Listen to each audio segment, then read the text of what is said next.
এত রাতে 12টা বাজে জামাই যখন আমের ভর্তা খেতে চাইলো তখন জামাইকে একটা উচিত শিক্ষা দিলাম, আর উচিত শিক্ষা দিতে গিয়ে আমি নিজেই শিক্ষা পেয়ে গেলাম। আসসালামু আলাইকুম গাইস, কেমন আছেন সবাই? আজকে জামাইয়ের ইচ্ছে পূরণ করার জন্য আমের ভর্তা বানিয়ে ফেলতেছি। এখন বাজে রাত 12টা, আর এখন নাকি ওর খুবই আম ভর্তা খেতে ইচ্ছে করতেছে। আমগুলো গ্রামের বাড়ি থেকে আনা হয়েছে, তো আমগুলো প্রথমে কাঁচা ছিল, এখন অনেকটুকু পেকে গিয়েছে। এখানে কাঁচা আর পাকা আম মিক্সড করা, এর মধ্যে পেঁয়াজ কুচি, একটা রসুন কুচি, চিলি ফ্লেক্স, বিট লবণ, স্বাদ মতো লবণ আর চিনি দিয়ে সব একসাথে কচলিয়ে মাখিয়ে নিলেই কিন্তু এই মজাদার ভর্তা রেডি। দেখতে পাচ্ছেন ভর্তাটা দেখতে কতটা লোভনীয় লাগছে। এখানে সামান্য চিলি পাউডারও আমি ইউজ করেছি। আপনারা আপনাদের স্বাদ অনুযায়ী ঝাল কমিয়ে বা বাড়িয়ে দিতে পারবেন। আম ভর্তাটা কিন্তু খেতে অসাধারণ টেস্ট হয়েছে, দেখতে পাচ্ছেন কতটা লোভনীয় লাগছে। আর কার কার জিভে অলরেডি পানি চলে আসছে অবশ্যই কিন্তু কমেন্ট বক্সে কমেন্ট করে জানাবেন।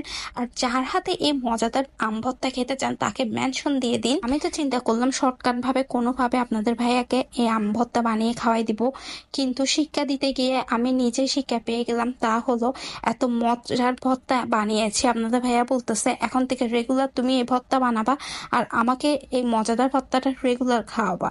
তো এদিকে আমি এক বোল ভর্তা নিয়ে বসে গেলাম। অলরেডি একটার কাছাকাছি বাজে। ভর্তাটা এতই মজা হয়েছিল যে এরকম এক বোল ভর্তা একাই আমি খেয়ে ফেলতে পারবো। আমি আর ইব্রাহিম দুইজনই যেহেতু স্পাইসি লাভার, তাই আমরা মরিচের পরিমাণটা অনেক বেশি বাড়িয়ে দিয়েছি।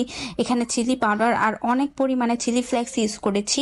আপনারা যারা ঝাল খেতে পারেন না তারা কিন্তু অবশ্যই মরিচের পরিমাণটা কমিয়ে দিবেন। এভাবে কিন্তু আসলে টক মিষ্টি ঝাল ঝাল ভর্তা খেতে যে কোনো সময়ই অনেক বেশি ভালো লাগে। তো আপনাদের ভাইয়াকে বললাম তোমার খেতে ইচ্ছা করতেছে, তুমি একটু খেয়ে রিভিউ দিয়ে সবাইকে বলে দাও যে কেমন হয়েছে।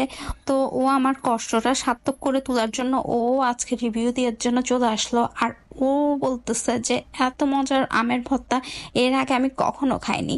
অবশ্য আপনাদের ভাইয়া আমি যেটাই বানাই ওইটাই অনেক প্রশংসা করে, কিন্তু এই ভর্তাটা নাকি ওর অনেক বেশি মজা লাগছে।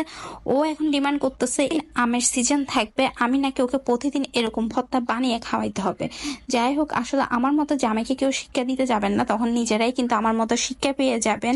আমাদের ভিডিওগুলো আপনাদের কাছে কেমন লাগে বলুন তো? যদি ভালো লেগে থাকে অবশ্যই একটা লাইক দিবেন, আর আপনাদের যে কোনো ধরনের মতামত কিন্তু আমাদেরকে কমেন্ট সেকশনে জানাতে ভুলবেন না, কেননা আপনাদের প্রতিটা কমেন্ট আমাদের জন্য অনেক বেশি গুরুত্বপূর্ণ। আর আপনারা যারা এখনো আমাদের ইউটিউব চ্যানেলটা সাবস্ক্রাইব করেননি প্লিজ আমাদের ইউটিউব চ্যানেলটা সাবস্ক্রাইব করে দিবেন, ফেসবুক পেজটা ফলো করে রাখবেন। আর এদিকে আপনাদের ভাইয়া আর আমি আম ভর্তার রিভিউ দিচ্ছি।